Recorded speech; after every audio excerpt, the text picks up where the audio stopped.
कहते हैं कि बहुत से हाथ मिलकर काम को आसान कर देते हैं, लेकिन आपने कभी कुछ ऐसा देखा है क्या?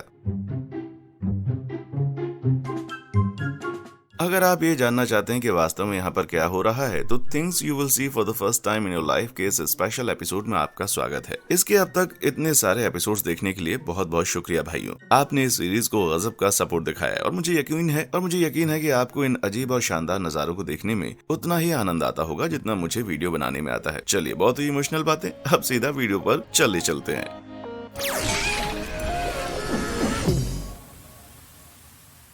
समुद्र से ज्यादा रहस्यमय प्लेसेस कहीं नहीं है। ये खूबसूरत, खतरनाक और पूरी तरह आश्चर्यजनक हो सकता है। बिल्कुल मई 2021 की तरह, जब ऑस्ट्रेलियाई गोताखोर और फोटोग्राफर जूल्स केसी ऑस्ट्रेलिया में विक्टोरिया के मॉर्निंगटन पेनिनसुला की नीली गहराइयों को एक्सप्लोर कर रही थी और अपने गोप्रो से शॉट्स ले रही थी, और अचानक उनके पास एक अनएक्सपेक्टेड दोस्त आ पहुंची।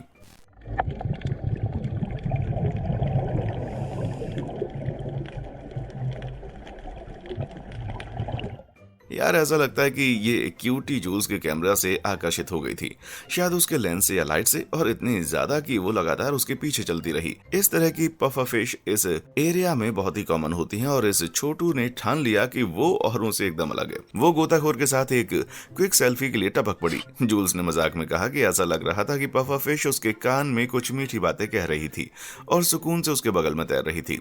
लेकिन पानी के नीचे के जिज्ञासु जंतुओं के साथ जूल्स की इकलौती मुलाकात नहीं थी। ये वाला तो सेल्फी की आशिक दोस्त से भी ज्यादा चिपकू है भाई। जब जूल्स इस छोटू ऑक्टोपस से इतने हफ्तों के दौरान कई बार टकराई, तो उसने डिसाइड कर लिया कि ये एक खूबसूरत दोस्ती की शुरुआत हो सकती है। हालांकि ऐसा लग रहा था कि वो पिद्दू उसे खींचकर अपनी गुफा यानी कि घर में ले जाना चाहता था, इसलिए उसका हाथ छोड़ने के लिए तैयार नहीं था।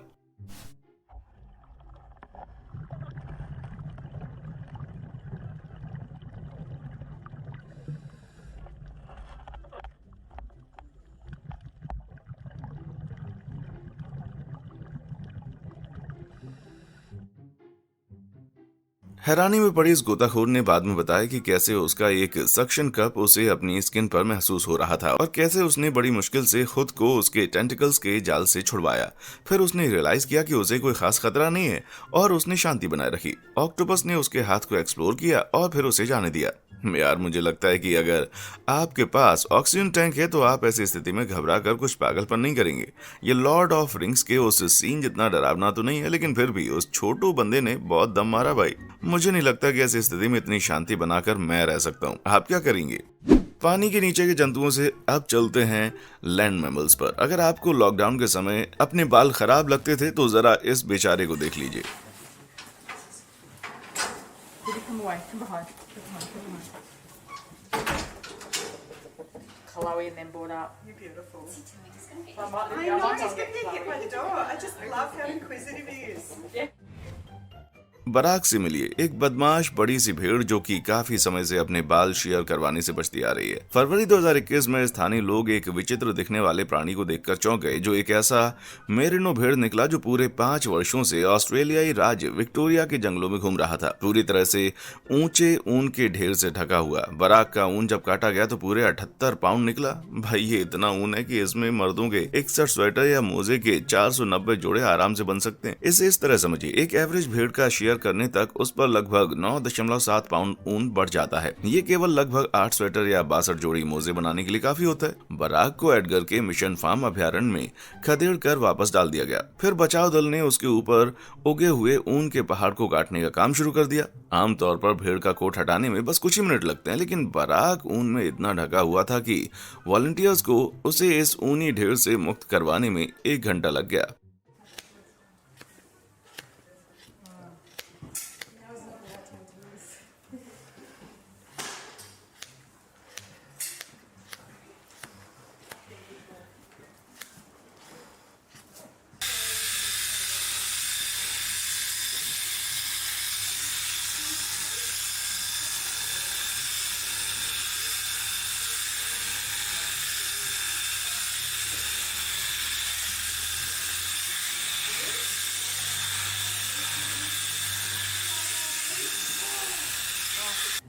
That's got to be another 10 right with it.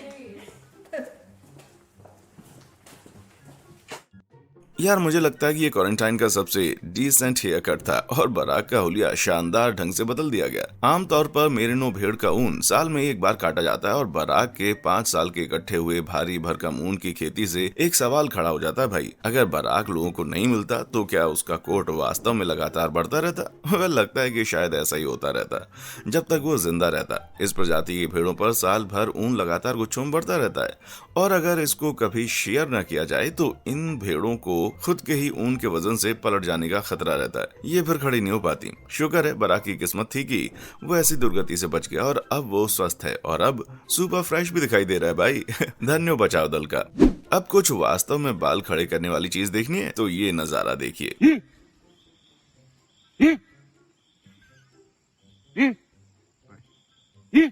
अब अगर आप सोच रहे हैं कि वो बला आखिर क्या चीज थी, तो यार ये आपके लेटेस्ट नाइटमेयर में आया कोई एलियन जंतु नहीं था। ये वास्तव में बालों वाले कैटरपिलर का एक झुंड है।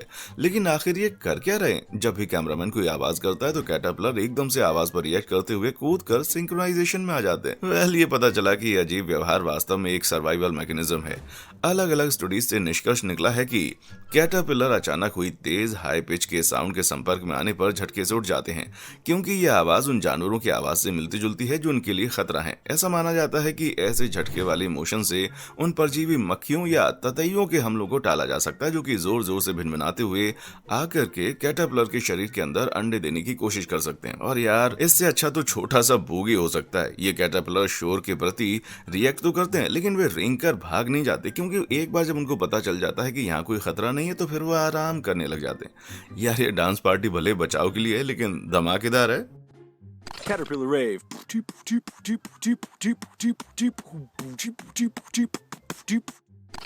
यार इतना कुल बुलाने के बाद अब मुझे थोड़ा आराम से बैठने की इच्छा हो रही है। लगता है भाई किसी और को भी है। Tá muito bonito sentado, meu Deus do céu! Vocês ficam sentados como se fosse mocinho. Tá bonito, filho. इसके मालिक के अनुसार रोडीगिन्हो नाम की ये अजीब गरीब किटी हमेशा इसी तरह बैठती है, अपने स्पेशल छोटे बिल्ली के साइज के सोफे पर। भले ये यूनिक लग रहा है, लेकिन भाई इंटरनेट पर ऐसे ढेरों फुटेज हैं जो कि साबित करते हैं कि रोडीगिन्हो अकेली किटी नहीं है जो हमारी तरह बैठी है। और आपको लगता होगा कि इंसानों की तरह ऐसे बैठना बिल्लियों के लिए कंफर्टेबल नहीं होता होगा, लेकिन ऐसा बिल्कुल भी नहीं है। बिल्लियां गजब की लचीली होती हैं और उनमें बहुत ही मजबूत खिंचाव वाली रीढ़ होती है, जिससे वे आराम से कोई भी पोजीशन ले सकती हैं। कोई भी बिल्ली का मालिक समझ जाएगा कि मेरा क्या मतलब है। तो अगली बार जब आपकी झबरी दोस्त तन कर सीधी बैठ जाए तो ये मत समझ लेना कि ये आपको बहुत कूल मानकर आपकी नकल करना चाहती है। ये तो भाई सिर्फ मस्त अंगड़ाई लेकर पसर कर बैठना चाहती है, जैसे कि इसका राज चल रहा हो। यूनाइटेड स्टेट्स में एक घर खड़ा करने में औसतन 7 महीने लग जाते हैं। लेकिन भाई अगर मैं आपसे कहूं कि एक ऐसा जानवर भी है जो कि अपना घर सिर्फ 30 सेकंड में बना सकता है, तो फिर क्या कहेंगे?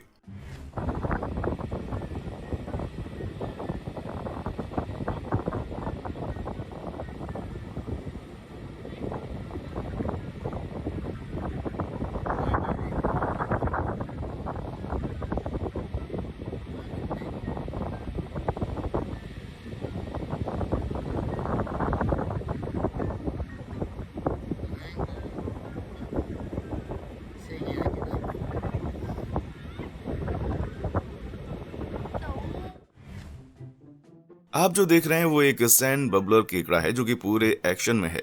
ये गजब के जंतु 1 सेंटीमीटर लंबे होते हैं, जो कि इंडो पैसिफिक रीजन के ट्रॉपिकल और सब ट्रॉपिकल एरियाज में रहते हैं, जैसे कि ऑस्ट्रेलिया, भारत वगैरह। इस क्लिप में थाईलैंड का वीडियो है। सैंड बबलर क्रैब में कंस्ट्रक्शन की अद्भुत स्किल्स होती हैं और ये हैरत अंगेज तरीके से उसके मुंह की वजह से है, जो कि इवॉल्व होते होते एक इंटरनल सीमेंट मिक्सचर की तरह बन गया है। खाना खाने के लिए सीमेंट बबलर रेत निगल लेता है, जो उस पानी के साथ मिल जाती है, जो वो अपने गिल चैम्बर्स में स्टोर करता है। रेत के साथ ये उसमें मौजूद छोटे डाइजेस्टिव ऑर्गेनिक टुकड़ों को भी निगल लेता है। इन ऑर्गेनिक टुकड़ों को उतार लेने के बाद बाकी की रेत को ये थूक देता है और भाई ये थूकी गई रेत परफेक्ट शेप की गोलियां बनकर बाहर निकलती हैं। चूंकि सैंड बबलर लगातार खाने के लिए स्कैन करते रहते हैं, वे अक्सर अपने पीछे एक सुंदर बुदबुदे पैटर्न की सीरीज छोड़ते हुए चलते हैं और इत्तेफाक से ऐसा होता है कि खाना ढूंढने के दौरान छोड़े गए ये छोटे रेत के बुलबुले एक शानदार बिल्डिंग मटेरियल का भी काम करते हैं। जैसे जैसे उठती हुई टाइड करीब आती है, ये नन्हे केकड़े जुगाली करके निकाली हुई रेत का इस्तेमाल करते हुए इग्लू जैसे स्ट्रक्चर खड़े करने लग जाते हैं। इसमें घुसकर उन्हें सांस लेने के लिए हवा का बुलबुला मिल जाता है जब तक पानी उनके ऊपर से हटता नहीं। फिर वे इसी प्रक्रिया को शुरू करने में लग जाते हैं। लेकिन एक तरफ जहां सैंड बबलर केकड़े अपना अधिकांश समय छिपकर बिताने में खुश रहते हैं, वहीं दूसरी तरफ कुत्तों को वॉक करने के लिए शानदार आउटडोर में ले जाया जाना बहुत पसंद है। लेकिन भाई क्वींसलैंड ऑस्ट्रेलिया के इस चंचल पिल्ले ने फैसला किया कि वो दुनिया पलट देगा और ये दिखाएगा कि उसने अपने मालिक से आखिर कितना सीखा है।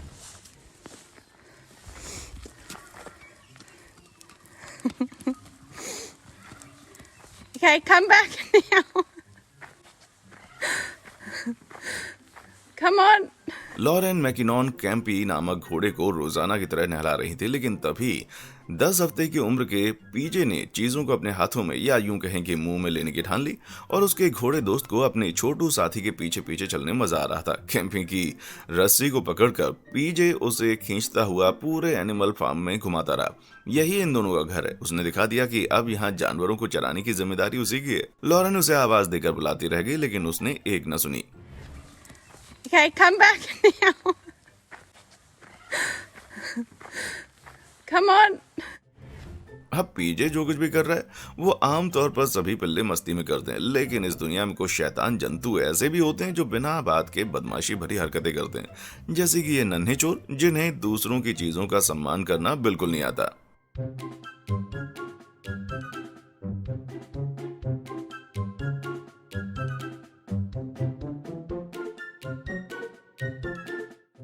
जी हाँ, आप जो देख रहे हैं वो शायद दुनिया के सबसे नन्ही सोने की डकैती है। ये डाकू चींटियां हरकत करते हुए तब पकड़ी गई जब वो सोने के ब्रेसलेट को लेकर भागने की कोशिश में थी, लेकिन भाई तब तक उसका मालिक सारे दिन ब्रेसलेट को ढूंढने के लिए घर का कोना कोना खंगाल चुका था। अब ये क्लियर नहीं हो पाया कि ये डाकू कीड़े पकड़े जाने से पहले उस खजाने को कितनी दूर तक ले गए, लेकिन यह जरा सोचिए कि उन्होंने इसे उठा लिया, यही बहुत बड़ी बात है। इस तरह की चींटियों का वजन 1 से 5 मिलीग्राम के बीच होता है, लेकिन दोस्त इनकी इतनी कैपेबिलिटी होती है कि ये अपने बॉडी वेट का 10 से 50 गुना तक वजन उठा सकती हैं।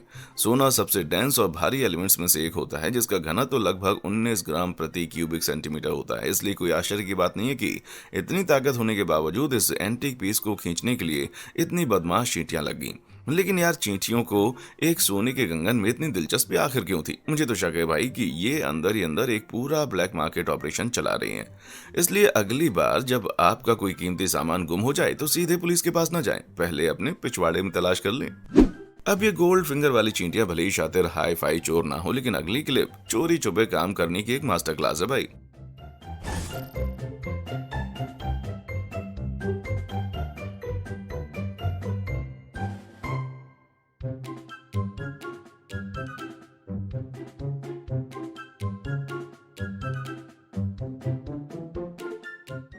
इस मछुआरे को बिल्कुल भी आइडिया नहीं था कि वो नीले पानी में अकेला नहीं था। वो तो फ्लोरिडा में सेंट पीटर्सबर्ग के तट पर आराम से मछली पकड़ रहा था। अनजाने में ही वो खुद को मुसीबत में डाल चुका था, क्योंकि उसे पता नहीं था कि स्टिंगरे का एक बहुत बड़ा ग्रुप उसके पीछे से आ रहा है। उसकी किस्मत थी कि वो इस मौके पर डंक खाने से बच गया, क्योंकि चोरी छिपे आगे बढ़ रहा वो ग्रुप एक साथ उसके साइड से घूम गया। इस आश्चर्यजनक दृश्य को कैप्चर करने वाले ड्रोन को उड़ा रहे व्यक्ति थे माइकल मैकार्थी। उन्होंने रेस के इस ग्रुप की पहचान करते हुए बताया कि उन्हें काउनोज स्टिंग रेस कहा जाता है। इस प्रजाति का नाम उनके सिर के गाय जैसे अनयूजुअल शेप के कारण रखा गया था। इस रेस में जहरीले डंक होते हैं भाई, लेकिन उस मस्ती में खड़े अनजान मछुआरे की किस्मत थी कि ये रेस इंसानों से थोड़ा शर्माती है। शायद इसीलिए उन्होंने विनम्रता पूर्वक अपने तैरने का रास्ता बदल लिया। यार ये सीन बहुत ही पीसफुल दिख रहा है, लेकिन ये एक खतरनाक रिमाइंडर है।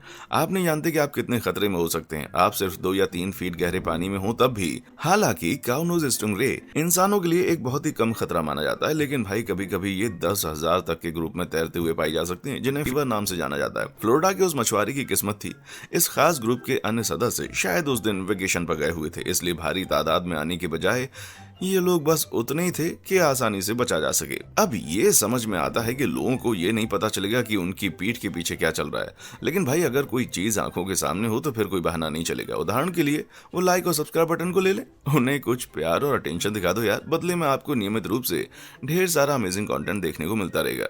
हो गया, बढ़िया। तो वापस चलते हैं कुछ अमेजिंग चीजें देखने के लिए जिन्हें की लाइफ में आप पहली बार देखेंगे। यार ड्रोन कभी कभी बड़े डरावने भी हो सकते हैं, जैसे कि जब आपका अजीब पड़ोसी से आपके बेडरूम की खिड़की के बाहर उड़ा रहा हो। लेकिन अगर कुछ ऐसे मोमेंट्स कैप्चर करने की बात आती है जिन्हें जमीन पर खड़े रहकर देखना इम्पॉसिबल हो, तब तो ये कमाल के साबित होते हैं भाई। वे उन स्थानों को देखने के लिए बड़े काम आते हैं जिन्हें हम वास्तव में देखना चाहते हैं, लेकिन शायद वहां जाने में कतराते हैं। उदाहरण के लिए एक एक्टिव वॉल्केनो को ले लीजिए।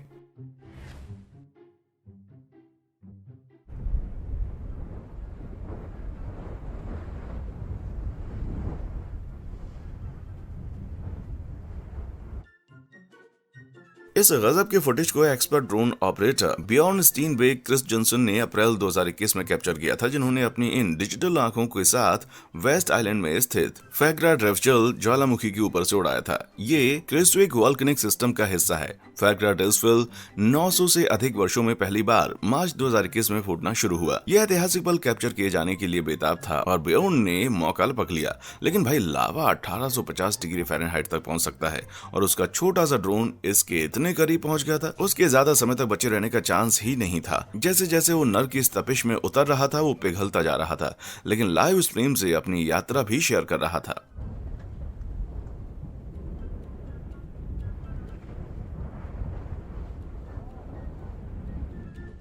लेकिन जब उसकी प्लास्टिक की केसिंग पिघलने लगी तो वीडियो का फ्रेम रेट बिगड़ने लगा और आखिर में ड्रोन पूरी तरह से खत्म हो गया और लाइव स्ट्रीम भी बंद हो गई। ऑफ कैमरा वो ड्रोन लावा के अंदर गिर गया और फिर कभी भी दिखाई नहीं दिया। हालांकि उस फ्लाइंग कैमरा का नर की आग में जाने का मिशन उसका आखिरी मिशन था, लेकिन क्योंकि वो पूरे समय लाइव स्ट्रीमिंग कर रहा था, इसका मतलब था कि फुटेज हमेशा के लिए अवेलेबल था। ये फैक्ट बियॉर्न को ये समझाने के लिए काफी था कि उनके उपकरण की वो दुखद कुर्बानी बेकार नहीं गई। छोटे ड्रोन को मेरी श्रद्धांजलि। चलिए इसी टॉपिक पर रहते हुए भयानक तपिश की और बात करते हैं, लेकिन थोड़े ट्विस्ट के साथ। एक बात बताइए, जब आप बर्फ का सोचते हैं तो आप क्या इमेजिन करते हैं? आपके दिमाग में शायद एक स्नोमैन आता होगा, ऊनी टोपी, स्लेजिंग और शायद गर्म कोको का एक अच्छा कप आता होगा। इसके चांसेस हैं कि बर्फ के साथ आप मानसिक रूप से जिस चीज को कभी नहीं जोड़ेंगे वो है रेगिस्तान, खासतौर से पृथ्वी के सबसे गर्म रेगिस्तान सहारा को। तो चौंकने के लिए तैयार हो जाओ भाई, क्योंकि वहां भी बर्फ पड़ती है। आप अभी जो देख रहे हैं वो सहारा रेगिस्तान में एक बर्फीली बारिश के बाद का सीन है। ये जटिल पैटर्न तब बने जब अल्जीरिया के सहारन शहर एन सेफ्रा के ठीक बाहर रेगिस्तान में बर्फ पिघलनी शुरू हुई। लेकिन जरा एक सेकंड ठहर जाइए, ये बर्फ आखिर वहां पहुंची कैसे? तो भाई प्रकृति का एक जनरल रूल ये है कि नॉर्दर्न हेमिस्फीयर के हाई प्रेशर वाले एरिया में हवा क्लॉकवाइज बहती है। इसका मतलब ये है कि आर्कटिक से आने वाली सर्द हवाएं बार बार हवा के फ्लो में फंस जाती हैं और दक्षिण की ओर यूरोप और उत्तरी अफ्रीका के बॉटम की ओर धकेली जाती हैं। अल्जीरिया फ्रांस और स्पेन के पास स्थित है, जिसका मतलब है कि ये विशेष रूप से इस दिशा से आती हुई हवाओं की चपेट में आ जाता है। लेकिन जहां बर्फ गिरने के लिए ठंडी हवा की आवश्यकता होती है, वहां नमी की भी आवश्यकता होती है। और ये देखते हुए कि रेगिस्तान पक्के तौर पर पृथ्वी की सबसे सूखी जगह होती है। रेगिस्तान में बर्फ ना के बराबर होती है, लेकिन फिर भी एन सेफ्रा शहर में सबसे ठंडे महीने जो कि जनवरी है, उसमें लगभग 0.55 इंच वर्षा हो जाती है। अब हालांकि ये बहुत ज्यादा तो नहीं लगती, लेकिन 2021 में इससे छोटा बर्फीला तूफान पैदा हो गया था। ये मंत्रमुग्ध करने वाले लहरदार पैटर्न तब बने जब रेगिस्तानी हवा ने पिघलती हुई बर्फ को बिखेर दिया। इससे ये अलग अलग लहरदार रेखाएं बन गई, क्योंकि एक एक रेत का दाना बर्फ के कण कण के साथ उड़ रहा था। बर्फबारी का ऐसा दौर इस शहर में 42 वर्षों में केवल चौथी बार हुआ था। पहला 1979 में, फिर 2017 में, फिर 2018 में।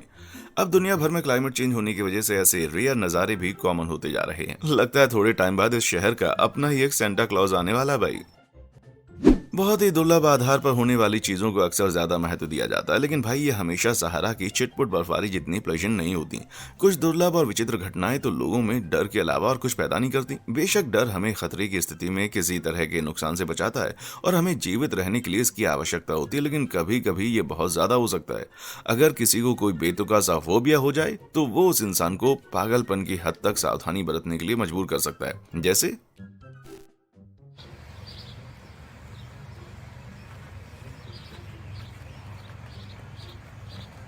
मिलिए जेन पायरोन से। ये वो महिला है जो कि कीड़ों से डरती हैं, खासतौर पर सिकाडस से, कि वो उन्हें दूर रखने के लिए गजब की मजेदार चीजें करती हैं। हालांकि किसी को भी इनका रीजन तो नहीं पता, लेकिन हर 17 साल में सिकाडस के ब्रूड्स भयानक विशाल झुंडों में आकर कई अमेरिकन स्टेट्स पर छा जाते हैं।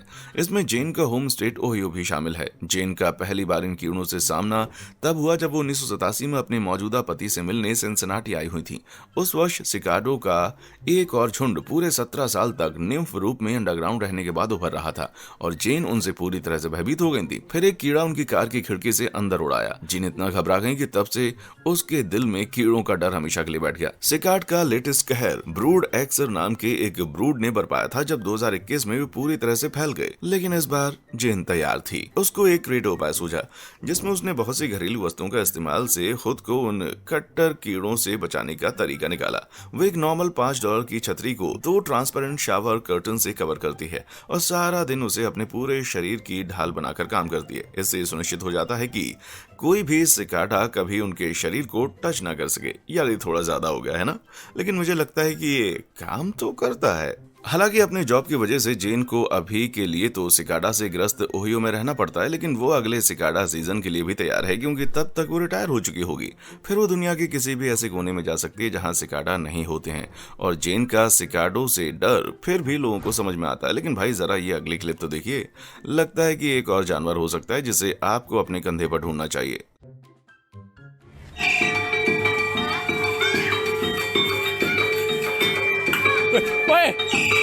Hey, Mas! Hey! Yo. Cycle पर बंदर क्रेजी लगता है ना? वेल खुद ही देख लीजिए। क्या आपने इससे ज्यादा अजीब चीज कभी देखी है? इंडोनेशियाई शहर सुराबाया की इस संकरी गली में सब कुछ शांत था, लेकिन फिर साइकिल पर सवार ये बंदर अचानक कहीं से आया और ऐसा लगा कि उसने इस बच्चे को किडनैप करने की कोशिश की। बच्चा अभी भी डायपर में रहने जितना छोटा था और उस मासूम को असहाय रूप से सड़क पर घसीटा गया। लोग हक्के बक्के होकर देख रहे थे। शुक्र है कि बच्चा सिर्फ बुरी तरह घबराया था, लेकिन उसे कोई चोट नहीं आई।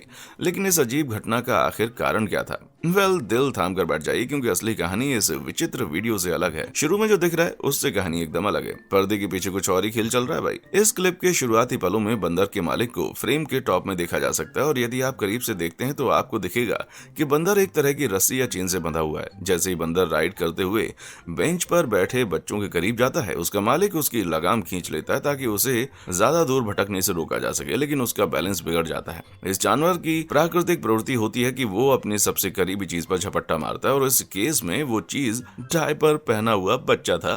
करीब से निरीक्षण करने पर यह भी साफ हो जाता है कि बच्चे को सड़क पर घसीटने के लिए सिर्फ बंदर ही पूरी तरह जिम्मेदार नहीं है। इनफैक्ट बंदर की लगाम जिस बंदे के हाथ में है वही आदमी ज्यादातर लेग वर्क कर रहा है। बंदर के पैर तो जमीन को छू भी नहीं रहे। ऐसा लगता है भाई कि अपने बंदर को वापस पाने की कोशिश में उस मालिक ने अनजाने में एक बच्चा हासिल कर लिया। हम सभी के साथ ऐसा ही होता है ना? बिल्कुल नॉर्मल बात है भाई। इंडोनेशिया के सोशल मीडिया यूजर्स ने बताया कि बंदर और उसकी छोटी साइकिल का करतब एक लोकप्रिय पारंपरिक मनोरंजन का हिस्सा है जिसे टोपैंग मोनिट के नाम से जाना जाता है, जिसका मतलब नकाबपोश बंदर होता है। हालांकि एनिमल राइट्स एक्टिविस्ट के विरोध के कारण टोपैंग मोनिट को इंडोनेशिया के कई क्षेत्रों में बैन कर दिया गया है। लेकिन ये बात क्लियर है भाई कि सुराबाया में बंदर द्वारा डकैती की घटनाएं होती रहती हैं। अब हो सकता है कि वीडियो में बच्चे ने एक तकलीफ देह गुलाटी खाई हो, लेकिन हमें कम से कम एक बात का शुक्र मनाना चाहिए। साइकिल पर एक छोटे बंदर की जगह पर हार्ले डेविडसन पर सवार एक गोरिल्ला भी हो सकता था, है ना? इनमें से किस चीज ने आपको सबसे ज्यादा चकित किया? यदि आप ऐसे और अद्भुत नजारे देखने की इच्छा रखते हैं तो इस सीरीज के दूसरे वीडियोस भी देख डालिए। जल्दी मिलते हैं अगली वीडियो में। देखने के लिए शुक्रिया।